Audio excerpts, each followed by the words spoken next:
A long Russia investigation and therefore influenced the early public perception of those findings. That's been a huge point of contention here. It formed the backdrop to today's hearing. Here is how Mr. Barr responded to that issue. And I asked him if he was suggesting that the March 24th letter was inaccurate, and he said no, but that the press reporting had been inaccurate, and that the press was reading too much into it. So that was William Barr. Joining us now is the former Assistant U.S. Attorney Kim Wehle. Thanks very much for coming in. What did you make of Bill Barr and what he said today in the testimony in reference to whether Mr. Mueller was unhappy with Bill Barr's characterization of the Mueller report? Well, I sort of predicted this in a piece that Bill Barr's decision to release four-page sort of bottom line would be a problem for him, and that is what people took from that was no obstruction, a black or white sort of thumbs up or thumbs down. And I think what is in the Mueller report, what Mr. Mueller's letter to Mr. Barr suggested is it's much more nuanced than that. And I think there's an argument to be made that in hindsight, Mr. Barr would have been better off and the country would have been better off in just letting the Mueller report stand on its own legs, so to speak. So because now we've got Barr on the one hand, Mueller on the other hand, and we have another kind of dispute. We have another sort of he said, she said fight, and no one really wins in these kind of situations, particularly the American people who want to know what to understand about this complex situation. Kim, the Mueller letter that was published today is important in the context of what Bill Barr told the House Judiciary Committee back on April the 9th, because he was asked specifically on that occasion whether he'd heard these reports that Mueller was unhappy with the conclusions he was making. Just take a listen.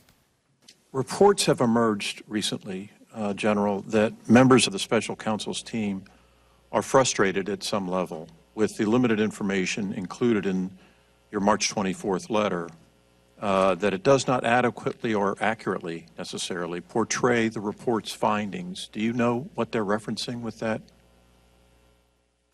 No, I don't. And that really, Kim, goes to the heart of what the Democrats are pushing about. They think that he's not only mischaracterized the report, but is misleading Congress.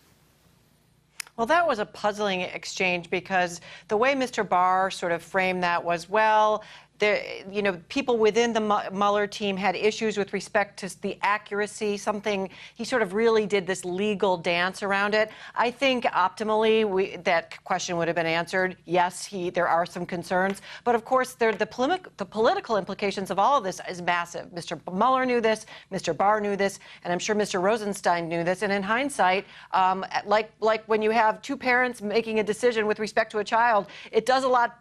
Everyone goes better if the parents are together on this, and it's really unfortunate that we're in a moment now where we've got the Justice Department split and the American public not understanding who they should understand. I would say people should read at least the summary of the Mueller report themselves. It's not that long. The first few pages of Part 1, the first few pages of Part 2, that cites the facts, and make your own decision as to what actually happened. Very good advice. Yeah, there seemed to be a weird moment where Mr. Barr was saying, well, it depends what you mean by team. I mean, maybe Mr. Mueller is not part of the team, and I was asked about the team. There was another point where the Attorney General said today that Mr. Trump did nothing wrong in collusion. Now, we know from the Mueller report that actually there are two things that Mueller was not happy with, that the Trump campaign was happy to at least investigate cooperation with the Russians, and that Trump did not tell the American public about his business dealings that were ongoing with the Russians. So it's not totally accurate what Mr. Barr was saying today. I mean, I have to applaud Barr for his transparency of the report and answering all these questions, but I do take issue legally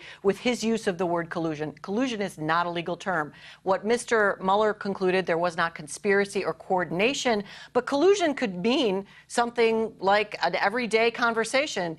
A bad guy comes to you and says, I've got dirt on your opponent. It's probably not great for the American electoral system. You could call the FBI. Instead, we're going to jump up and down and get excited and accept it. Someone could say that's collusion, doesn't rise to a crime, and it's unfortunate. I think Mr. Barr has collapsed those two things. And the other piece to that is there's an argument or potential argument that the witnesses that didn't cooperate with the obstruction investigation, had they cooperated, maybe the collusion or the conspiracy part of the report could have been slightly different. We just don't know. Okay, Kim Wehle, former special prosecutor. Thanks for working on the special prosecution under Clinton. Thanks very